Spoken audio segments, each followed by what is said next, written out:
નમસ્કાર મિત્રો, હવે આપણે એલઈડી ટ્યુબલાઇટ કેવી રીતે રિપેર કરવી એ જોઈએ. પહેલી તો મેં ત્યાં ટ્યુબલાઇટ લીધેલી છે, બરાબર. એલઈડી ટ્યુબલાઇટ જે તમારે ઘેર ખરાબ હોય, બગડી ગયેલી હોય એ એલઈડી ટ્યુબલાઇટ મેં એને લીધેલી છે. હવે એનું કેપ કેવી રીતે ખોલવો તે બતાવો. અહીંયા એક નાનું લોક આવે છે, એ લોક ખોલવું. સૌપ્રથમ થોડું પ્રેસ કરવું, નીકળી ગયું છે.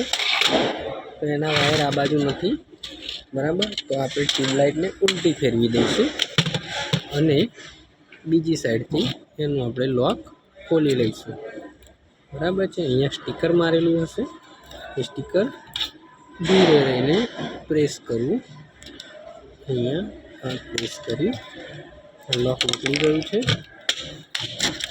તે પછી